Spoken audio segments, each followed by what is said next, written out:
the United States of America. The US is a massive country in every which way, whether it be economically or its sheer geographic size, with 333 million inhabitants. This size creates a population that has different political interests, based on where they are and the lifestyles that accompany it. The Democratic Party is a big tent party, and this is no secret as members of the same party state that if they were in a different political system, they would not be in the party. Democratic Party is a center or center-conservative party. This tenuous coalition of neoliberals to socialists, held together by unification to take down what they perceive to be the bigger threat, which in their eyes is the Republican Party. This video was a part 2, as I've already explained the factions within the Republican Party, so I recommend that you watch that now or after you've watched this video. But today I will focus on the factions within the Democratic Party, or American liberalism more broadly. But before we start, I'm History with Matt, and you subscribing along with your continued support really helps the channel, and it's my goal to get to 100 subscribers before the end of the month, and I appreciate if you can help me reach that goal. But with all that begging out of the way, let's begin. New Left. The New Left, or social liberals, arose from the counterculture movement of the late 60s and early 70s. This faction believes in individuality and tolerance. It rejects the old left as it views it as authoritarian and oppressive, as well as rejecting parts of Western liberalism, taking capitalism for its economic inequality, while stopping short of calling for its removal, as they try and push for more egalitarian society. Differing from the old left, whose main focus was economics, the New Left focuses on social issues, giving particular focus on marginalised groups that they view as oppressed, on their social framework of intersectionality, which is, in my condensed definition, systems of inequality based on gender, race, ethnicity, class, etc. intersect to create levels of privilege or oppression. This causes the New Left ideas to encompass movements like feminism, LGBT rights, and minority disenfranchisement, as they believe this will allow a more equal, freer, fairer society to come about. The New Left is mostly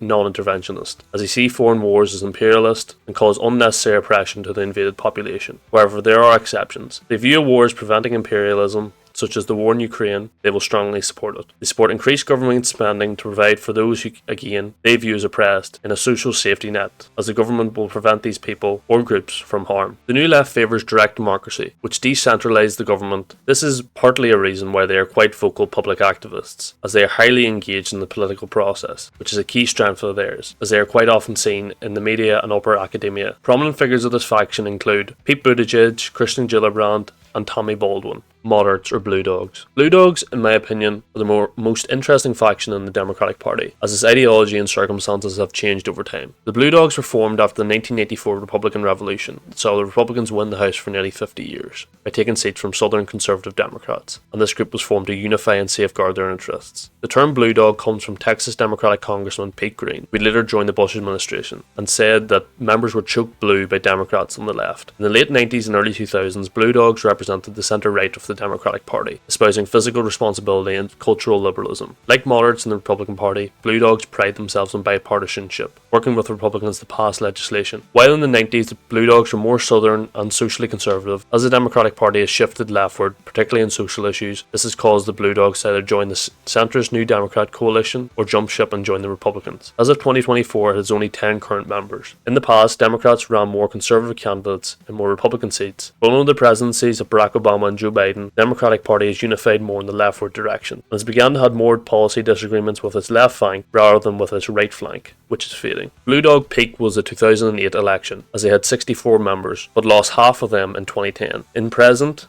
it promotes ideological centrism, and its members often serve in districts that Donald Trump won. Other Democrats often call them dinos, or Democrats in name only. Prominent figures in this faction include Joe Manchin, Jared Golden, Josh Gottheimer, Mary Patola, and Henry Cuellar. The Progressives. Progressives are the progressive left blends left-wing populist economics, often using the political philosophies of FDR's New Deal, as well as social liberalism, blending Keynesian economics, social democracy, and democratic socialism. Socialism is when the government does stuff, and it's more socialism the more stuff it does. And if it does a real lot of stuff, it's communism.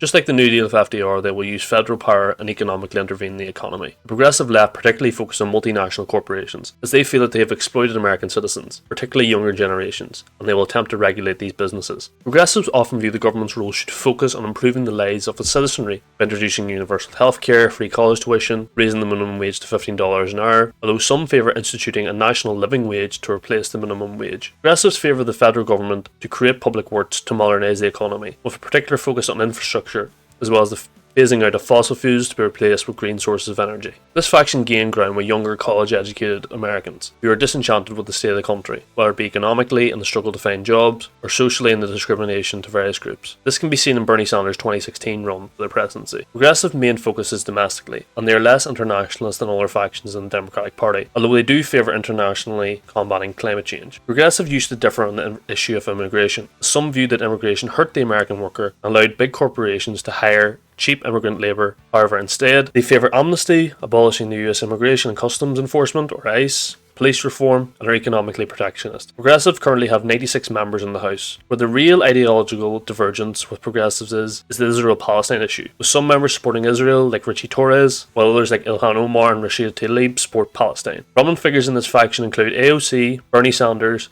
and the head of the Progressive Caucus, Pramila Jayapal. Racial justice groups. Racial justice groups are person of colour groups, operating in the Democrat Party through the Congressional Black Caucus and the Congressional Hispanic Caucus for the respective ethnic groups, as well as more recently there is an Asian caucus as well. These groups focus on minority interests and how to better them. These groups are often hostile to American institutions, as they view them as oppressive to minority groups, often viewing the past and present of American institutions as racist. This faction gets its roots from the civil rights movement, but since then has shifted to supporting other minority groups in America, especially since the Latino or Hispanic community has seen its population in the US greatly increased, as they are near 20% of the total population, though Hispanics do have a greater ideological divergence on the whole compared to black Americans. There are some elements of social conservatism, particularly in rural Baptist southern black majority counties. Economically, there are some socialist, if not Marxist ideals, as often they look at prominent black socialist leaders like William Du Bois. As he stated, capitalism is the primary form of racism. Some members even advocate for the redistribution of wealth from white Americans to minority populations in the form of slave reparations. They will support programs such as affirmative action, giving minority populations better treatment in a variety of fields. They will call for the defunding or abolishment of the police, getting rid of immigration checks, as they see these sort of things as disproportionately targeting minority groups. Prominent figures in this faction include Maxine Waters, Al Green, and Senator Raphael Warnock. Neoliberals are the other half of the American political establishment. Neoliberals came about during the presidency of Bill Clinton in the 90s, after the end of the Cold War, and with America being the world's sole superpower. Neoliberals view that the US should use this power to push globalist, capitalist, and democratic ideas on the world. Like neoconservatives, they tout American exceptionalism, a belief that America is an idea whose power and lifestyle must be shared. Neoliberals are supportive of free trade, free markets, and support corporations and organisations that facilitate American-led economic dominance in the world. Neoliberals internationally will often look to settle disputes diplomatically, often using organisations such as the UN, but will still pursue America's interests militarily. Socially, they are mainly socially liberal, but will not pursue this with the same fervour as other factions previously mentioned. Senator,